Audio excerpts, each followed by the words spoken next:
Welcome to episode 135 of Gods and Heroes of Ancient Greece. My name is MyLinda Butterworth, and today we continue with the tale of Odysseus and the story of Odysseus Leaves Calypso and is Shipwrecked.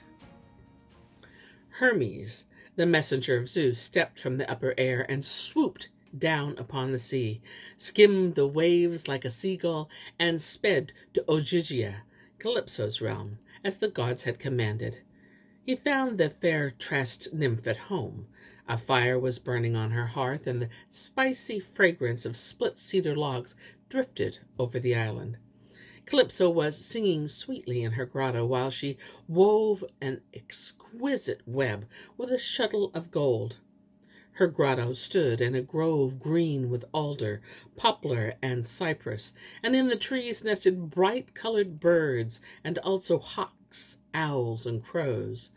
Vines clung to the vaulted rock, and clusters of ripening grapes glistened on the thick-leaved stalks. 4 springs rose close to one another and ran a twisting course through the meadows strewn with violets, parsley, and pungent herbs.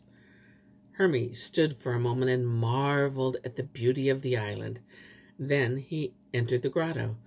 Calypso recognized him at once, for though they may live far apart, the gods knew each other the moment they met. Odysseus, however, was not there. He was sitting on the shore as usual, gazing out over the vast ocean with tears in his yearning eyes. When Calypso heard Hermes' message, she was silent for a time and then said mournfully, "O cruel and jealous gods, do you not suffer an immortal to love a mortal and choose him for her husband? Do you begrudge me the companionship of a man whom I saved from death when he was flung ashore here, clinging to a plank? His ship had been sunk by lightning, and all his friends had sunk to the bottom of the sea. I received the poor castaway with great kindness. I fed him and tended him, and held out to him the boon of immortality in eternal youth. But since it is impossible to disobey the command of Zeus, let him go out to sea again. But do not expect me to send him away myself, for I have neither ships nor oarsmen. I can give him nothing but good advice on how to reach his native land unharmed." Hermes was well pleased with her answer and hastened back to Olympus. But Calypso went to the shore, came close to Odysseus, and said, "You need no longer sorrow here, your eyes clouded with tears. I shall let you go. Come, new timbers for a raft, fasten cross planks upon it, and build a raised deck. I myself shall provide you with water, wine, and food. I shall give you clothing and launch a favorable wind from the land, and may the gods send you safely home." Odysseus looked at the goddess suspiciously and said, "I fear you have something quite different in mind. Never shall I board a mere fragile raft until you swear to me with the oath of the gods that you are not plotting to do me some harm." But Calypso smiled, gently passed her hands over his hair, and replied, "Do not torture yourself with idle fears. The earth, the sky, and the Styx shall be witness to my oath that I do not wish you ill. I am only advising you to do what I myself should do were I in your position." With these words she turned to go, and Odysseus followed her. In the grotto she bade him a tender farewell. The raft was soon built, and on the 5th day Odysseus embarked with the winds in his sails. He himself sat at the rudder and steered carefully and well. Sleep did not lower his lids. Steadfastly he gazed at the constellations and charted his course according to the signs Calypso had explained to him in parting. For 17 days his way was smooth. On the 18th he sighted the mountains of Scheria. The land lay like a shield in the dull sea. But now Poseidon, who was just returning from Ethiopia, saw him from the hills of Solomai. He had not attended the last assembly of the gods, and now realized that they had used his absence to free Odysseus from Calypso's snares. "Well," he said to himself, "he shall have plenty of trouble." And with that he summoned the clouds, churned up the sea with his trident, and called to the tempest to wrap land and sea in darkness.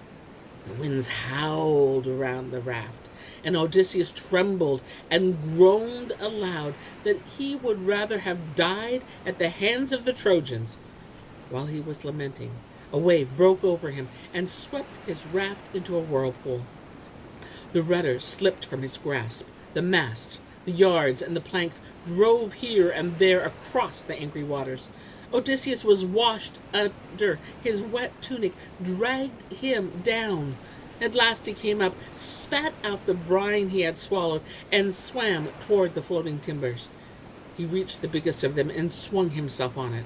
And as he was cast hither and thither like a thistle in the autumn wind, Leucothea, a sea goddess, saw him, and her heart filled with pity.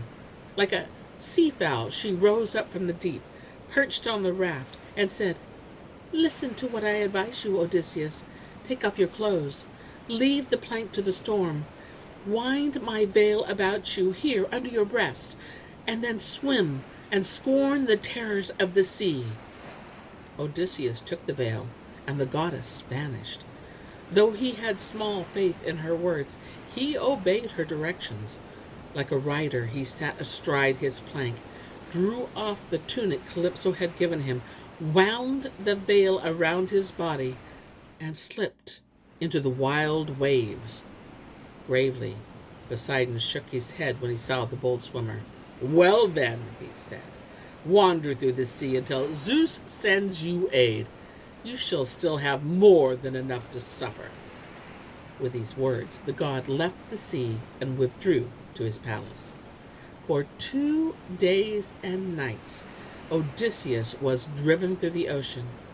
At last, he saw a wooded shore where the surf pounded against high cliffs. A wave carried him toward the coast before he had time to come to any decision. With both hands, he gripped a jutting rock, but another wave cast him back into the sea. He began swimming again, and after a long and almost despairing effort, found a small, shallow bay where a river emptied into the sea. Here he prayed to the god of the river, who heard him and calmed the current and made it possible for him to reach the land. Breathless and exhausted, Odysseus sank down. The water gushed from his nose and mouth, and numb with fatigue, he lost consciousness. When he woke from his faint, he unwound Leucothea's veil and gratefully flung it back into the waves, that it might return to its owner. Then he threw himself down upon the reeds and kissed the earth. He was naked and cold, and he shivered in the gray dawn. Searching, he looked around and saw a wooded hill.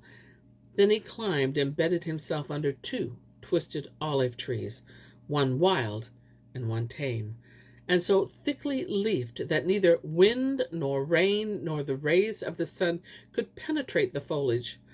Quickly he fell asleep, and he forgot the hardships he had suffered, nor did he think of the dangers still in store for him. And here is where I end my tale for today. But I'll be back with more tales. Many more tales. Until then, my friends, enjoy the journey.